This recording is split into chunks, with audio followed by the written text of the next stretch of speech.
Hi, welcome to this video. Today we're going to discuss transition between mid-distance and close distance to answer a question that was supplied to me on the Wing Chun forum. So, let's have a look before we start at the problems we have to overcome at mid-distance. The problem we have to overcome is that at this range we are free to hit. We can move to hit. We can move around, we can move our feet. And we've got to get to a position where we are stopping momentum or making it very difficult for the other person to move so that we can then apply Wing Chun techniques. So, the first thing we've got to realise is what happens at mid-distance. And there are two things to consider.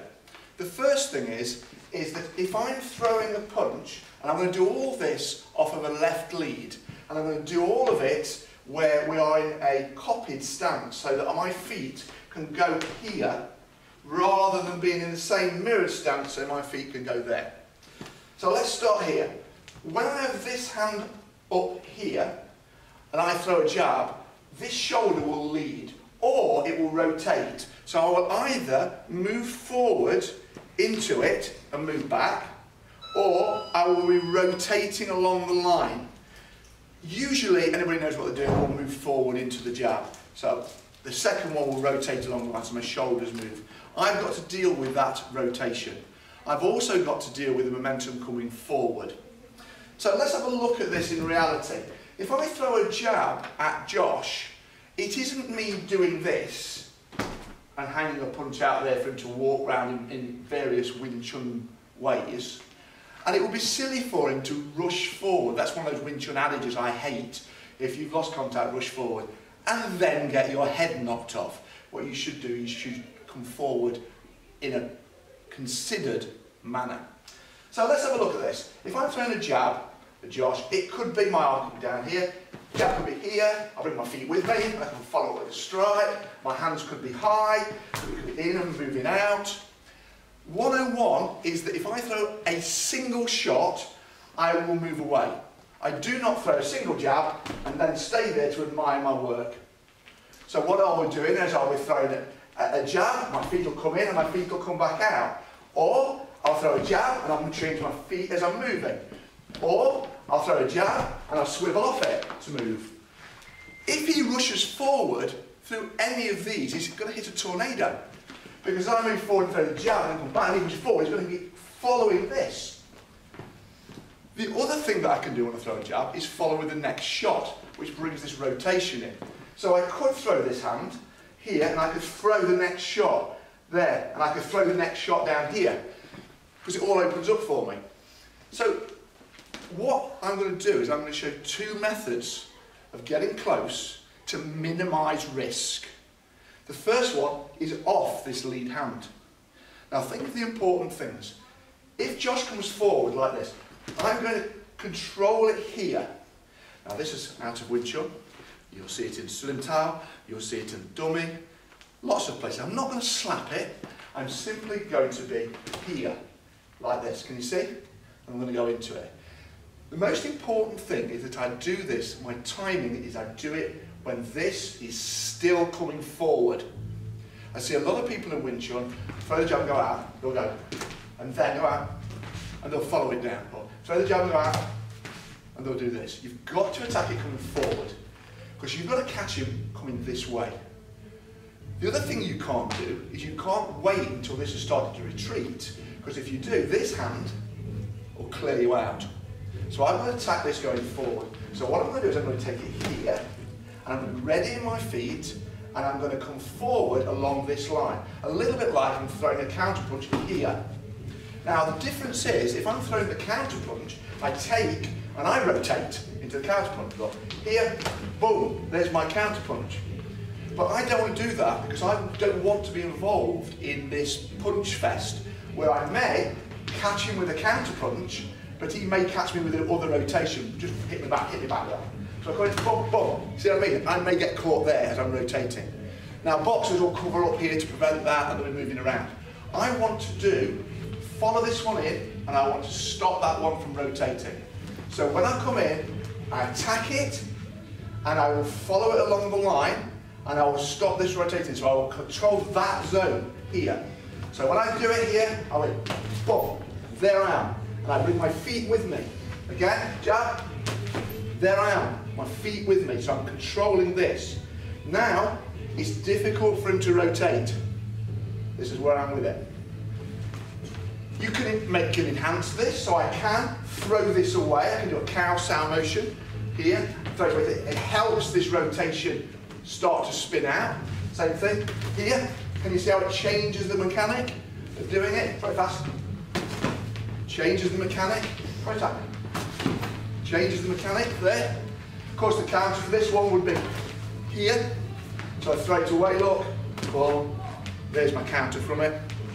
But I want to close it down. So two things. Very slowly. Take, I'm in my feet already. This is going to go down, and I'm going to follow the line to here, to control. And that's my entry.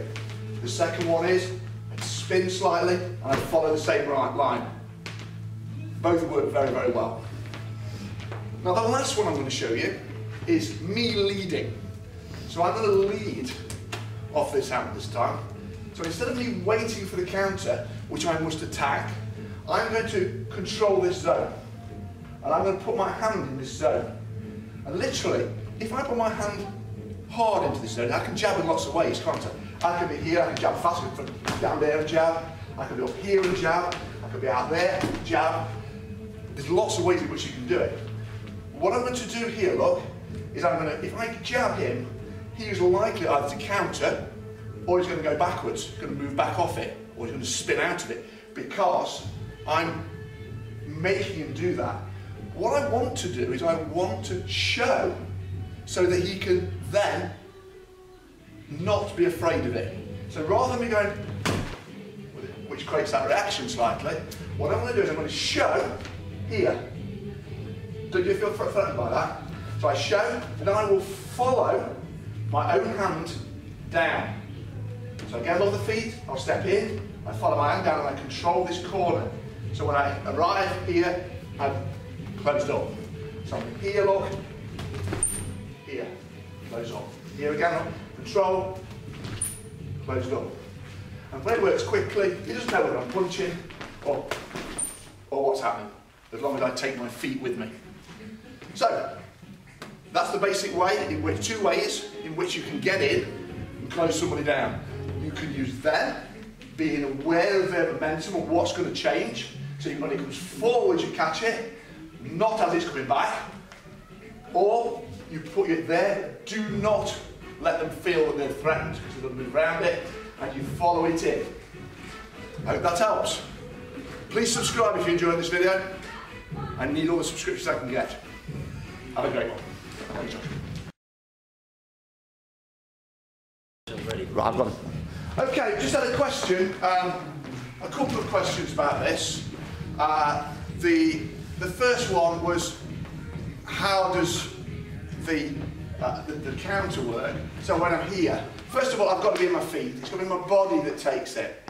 Now, if it's just a punch, it takes very little, because all the energy coming forward is in the punch. It takes very little to divert that punch to where you want it to go.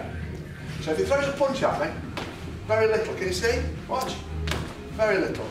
Casa, very little to divert it.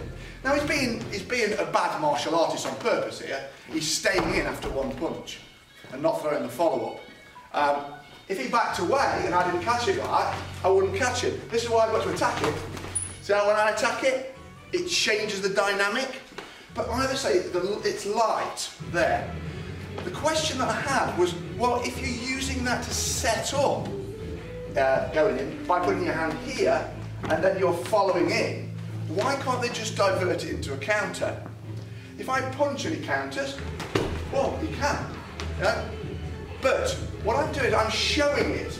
So my energy is in a situation where my arms slightly rotate, I've got a bit of strength in it. So when I show it there, when he tries to just tap it down, it doesn't go as easily. He can move it, but he can't move it to counter in the same way. So when I'm moving around, I'm punching, didn't know there's a punch, and all of a sudden show it, too late before he counters. So can you see it's different intent in that arm? So hopefully that clears a few things up. remember with these videos, the idea is they should seem real. In other words, can you do it? Does it make sense? The second thing is, you should be able to reproduce what we're doing. There's nothing fancy, it's all easy to copy and reproduce. And the third thing is, you should be able to test it. Test this in sparring. Doing it just like this it doesn't show a great deal. I can get away with anything. Just so I punch. See, I can do anything I like in a demo, but you've got to be able to test it in reality. So, I hope you enjoyed that, have fun. Subscribe!